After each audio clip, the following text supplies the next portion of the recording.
Hello there. Welcome back to Game Thoughts and Opinions. Talking about another wrestling match. This week we're doing Seth Rollins versus John Cena for the United States WWE World Heavyweight Championship at Summerslam 2015.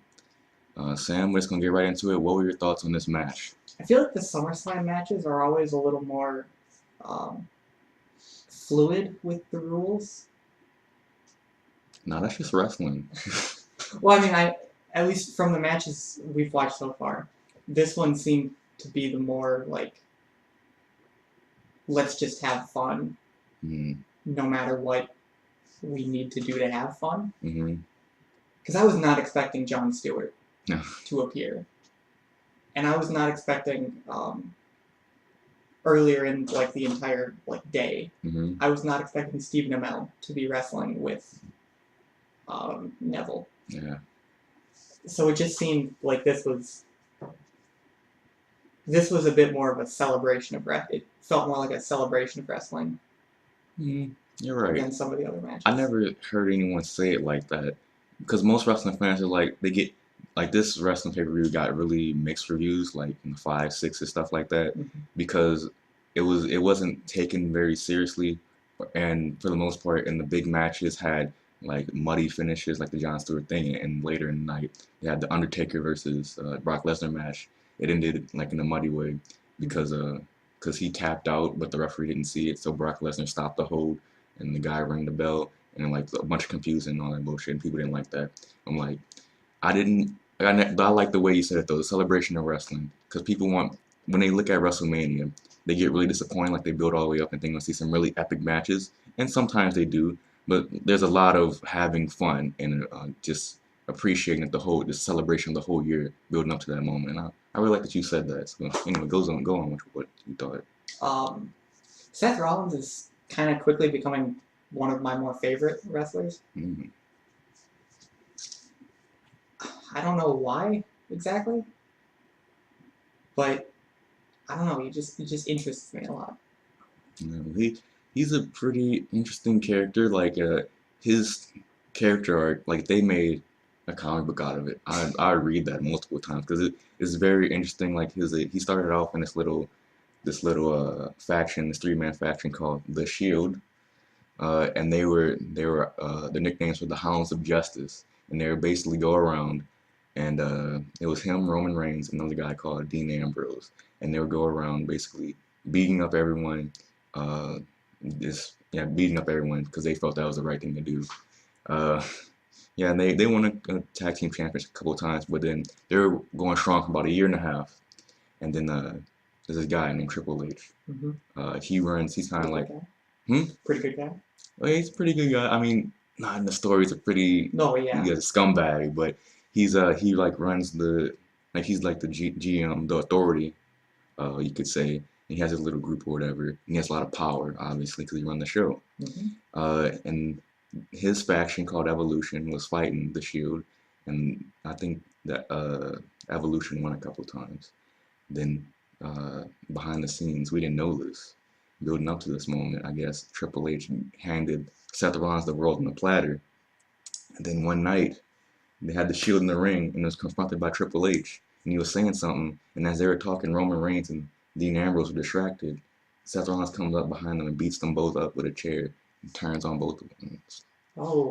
From there, 1.5 years was just great. Because Dean Ambrose just wanted to tear Seth Rollins' head off, and Roman Reigns was all downhill for him. But it was a really good story from there. But anyways, I guess he would be your favorite because of the athleticism, right? Yeah. Lots of flips and twists and turns. He did the standing moonsault. That was basically a backflip. Well, what do you think about the match, like in terms of John Cena and all that? I don't know. It felt like on Cena's end, it felt similar to all of the other matches I've watched. Okay. Not that that's a bad thing, because like when you're paying that kind of money for a fight, whether it's tickets or pay-per-view, you shouldn't be getting like a completely different fighter every time. Mm-hmm. So, I mean, the consistency was good. Yeah. And from that angle, people start to complain, like people that have been watching for a long time, because John Cena is always in big matches, always on top of the card. May not necessarily be the main event, but he's always around there. And he pretty much fights the same style every time. But why would he change? That doesn't make sense. Yeah.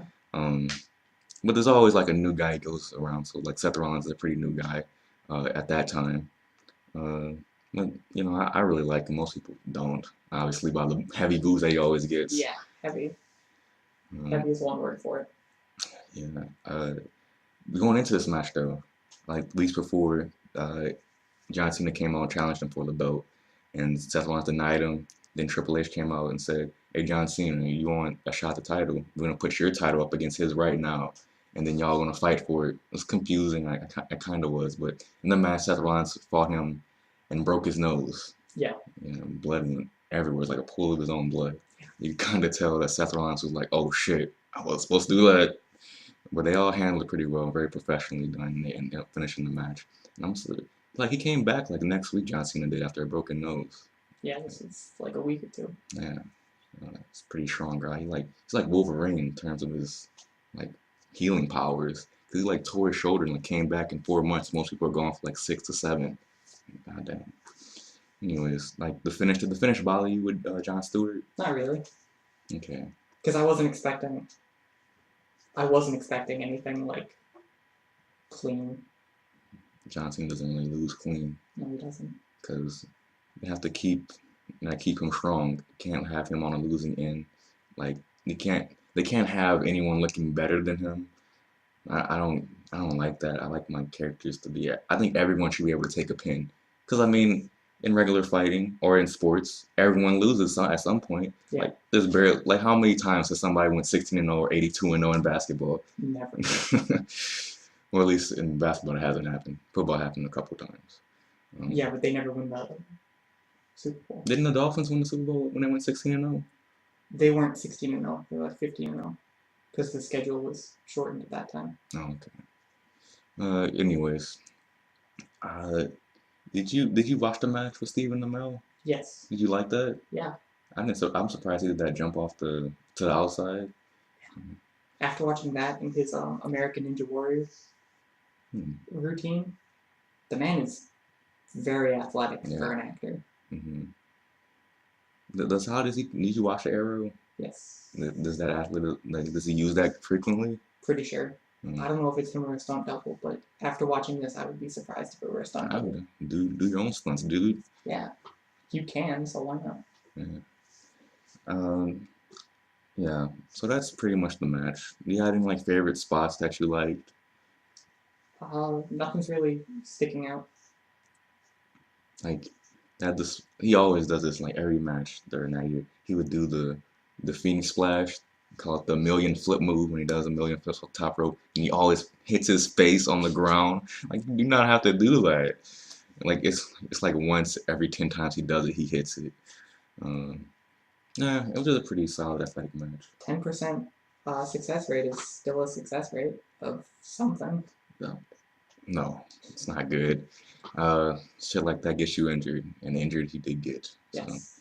So, this is a solid match. I mean, overall, out of 3, what would you rank it? 3 you watched already. Probably 2 behind the Brock Lesnar, Cena, Rollins. Mm-hmm. Okay. I'm gonna give you. Well, I'll let you choose the type of match you want. Just think of any type of match you would think you'd be interested in, and there's no limits. Whatever you can imagine is probably happening in wrestling.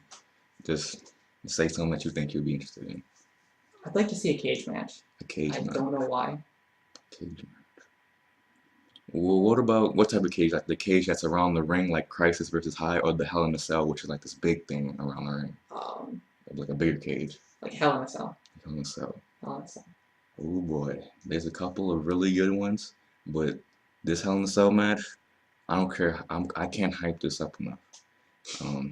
It's Undertaker versus Triple H, and Shawn Michaels was the special guest referee. And you might say special guest referee, that might have a dirty finish. No, everything happened clean. Everything happened clean, and it was beautiful. I think maybe like a precursor to watching this match would be to watch the 2 Undertaker matches versus Shawn Michaels before this. But since he's won Hell in a Cell, we'll just get right to this. I think the story pretty much explains itself. Okay, and the two matches, like they had a lot of history between each other because Undertaker, he's been around since like 1991, Triple H 96, something like that, Shawn Michaels since like 89. So they have a lot of history with each other. And recently, in the WrestleManias leading up to that, Undertaker fought Shawn Michaels twice. Then he fought Triple H twice. He beat him both every time. He was the Undertaker. Yeah. At that time. Yeah, it's just. This old bastards just fighting, and I love it inside the cage, and a lot of emotion, a lot of facial expressions that I really like. So yeah, that happened at WrestleMania 28. But I'll have that queued up for you in the continue watching part of the WWE Network. So you just click it. Cool. All right, so that'll be next time. Any questions? Any questions about wrestling? What's the deal? What's the deal? What do you mean? No questions. It's crazy. What? The whole thing is crazy. What do you mean? Why would people do this to themselves all year, like every year? I mean, Undertaker went for what, like 26 years? 26, yeah. 26. How and why? So it's just they get into the wrestling business because it's just an undying passion. And they don't need to do it, in my opinion. If I was the power in WWE, I wouldn't let you wrestle for a year. Because that's just, like, it's not a year. It's like 250 days out of the year, technically, when you're writing the contract. But, you know, it's just it's a lovely art form, I would say. Not really lovely, too. There are baseball players that don't play for 26 years, and that is, like, the least contact sport ever. Well, Undertaker is he's a freak of nature. He's a freak. He's an aberration. Most people do not. It's probably like around 10 to 12, and that's talking about really good wrestlers. I mean, like nowadays with modern medicine, science, and like diets and stuff, and exercise, we can make that go a lot longer. Got a lot of 40-year-old wrestlers, but it's like if you look at the wrestlers that started in the 90s, there's just as many of them that still are wrestling. No. There's less of those that started in the 90s and 80s that are still wrestling than are dead. More wrestlers are dead from starting in the 90s than still wrestling. There's only a few. Oh boy. Like Triple H, he's still alive. Shawn Michaels, he's still alive, but he's not wrestling anymore. But is Triple H still wrestling? Yeah, he's still wrestling. Okay. He wrestled Seth Rollins this past WrestleMania. Oh. Yeah. Oh yeah. It's really back in the eyes. Why? Because they love it. Probably shouldn't. It's not good for their health at all. Not at all. Most sports aren't, besides like basketball maybe. Track and field. Track and field. Yeah, good. But anyway, I love it, and I can't wait to go back and watch that Hell in a Cell match because it's probably the best match I ever seen. But yeah, we'll talk about that next week. I really like this match. I'm looking forward to next week. So, any parting words, Sam? Nope. All right, good. See you next time, people.